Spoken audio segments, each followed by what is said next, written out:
இந்த பகுதியில் உள்ள ஜனங்களுக்கு தேவனுடைய சமாதானம் எப்பொழுதும் உண்டாயிருக்கும்படி நாங்கள் ஆசீர்வதிக்கிறோம்.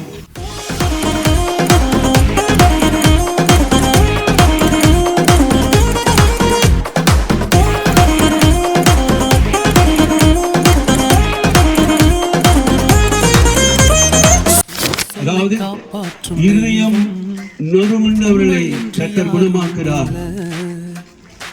ஆத்மாவிலே காயம்பட்டு இருக்கிறதான ஜனங்களை கர்த்ததாமே காயங்களை கட்டுகிறார். நீ அம்மா கிட்ட அப்பா கிட்ட அழுது புலம்புறத விட ஏசப்பா கிட்ட நீ அழுது புலம்பு. நீ கண்ணீரோடு இருக்கிறது எல்லாத்தையும் அவர் கணக்குல வச்சிருக்கிறாரு. நீ சிரிக்க மாட்டியா அப்படின்னு அவர் உனக்காக காத்திருக்கிறாரு. உனக்கு சமாதானத்தையும் சந்தோஷத்தையும் கொடுக்க இயேசு இந்த நாள்ல எங்களை எல்லாரையும் அனுப்பி வச்சிருக்கிறாரு. சமாதானம் இல்லாம சச்சரவோடு குழப்பத்தோடு வேதனையோடு நாங்க இருந்த எல்லா நேரத்திலும் எங்க ஒவ்வொருவரையும் சந்திக்க இயேசு எப்படி வந்தாரோ, எங்களை சந்திக்க அவருடைய வார்த்தை எப்படி புறப்பட்டு வந்ததோ, அந்தபடியாக நாளில மகளே என்னுடைய இருதயத்தை திறந்து கொடு. ஆராதனை ஆராதனை சொன்ன சொல்லை காப்பாற்றும் இயேசுவுக்கே.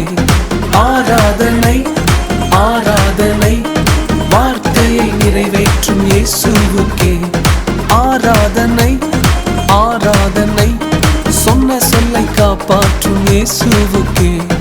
ஆராதனை ஆராதனை வார்த்தையை நிறைவேற்றும் இயேசுவுக்கே. யாரும் கொடுக்க கூடாத இளைப்பாறுதல், யாரும் கொடுக்க கூடாத மன நிம்மதி இயேசு மாத்திரம் தான் உங்களுக்கு தர முடியும். உங்க பாவத்துல இருந்த மன்னிப்பு இயேசு மாத்திரம் தான் தர முடியும். இயேசுவை நோக்கி கூப்பிடுங்க. இயேசுவின் நாமத்தினால மாத்திரம் தான் பாவத்திலிருந்து உங்களுக்கு மன்னிப்பு கிடைக்கும். நீ பாவத்தில் இருந்தாலும் அவர் உன்னை நேசிக்கிறார். நீ சாபத்தில் இருந்தாலும் அவர் உன்னை நேசிக்கிறார். நீ பிசாசோட பிடியில இருந்தாலும் அவர் உன்னை நேசிக்கிறார். நீ வியாதியில இருந்தாலும் உன்னை நேசிக்கிறார். ஆராதனை ஆராதனை சொன்ன சொல்லை காப்பாற்றும் இயேசுவுக்கே. ஆராதனை ஆராதனை வார்த்தையை நிறைவேற்றும் இயேசுவுக்கே. ஆராதனை ஆராதனை சொன்ன சொல்லை காப்பாற்றும் இயேசுவுக்கே.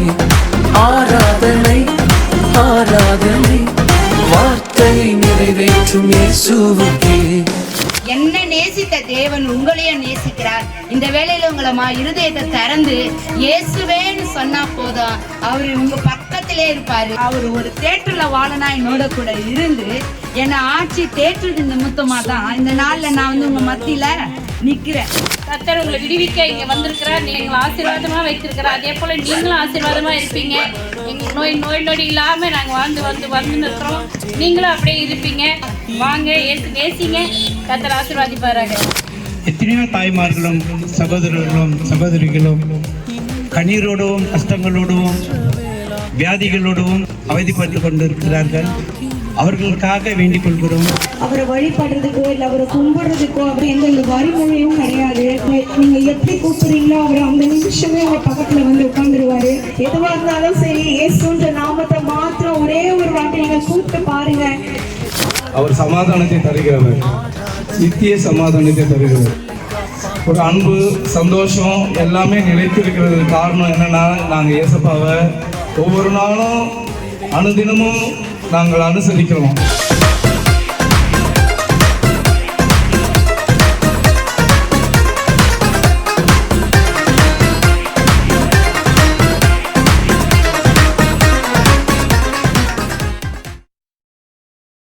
ஆண்டவரை ஜெபித்தவர்களும் துதித்தவர்களும் பாடினவர்களும் வேத வசனத்தை ஆண்டவரை விலைகள் போதிக்கவும் ஆண்டவரை ஒவ்வொரு செவி திறந்து கொடுத்து ஆண்டவரை அதை கேட்ட ஆண்டவரை கேட்டவர்களும் பார்த்தவர்களும் ஆண்டவரை உணர்ந்தவர்களும் இதை சாட்சி சொல்ல முடியாது.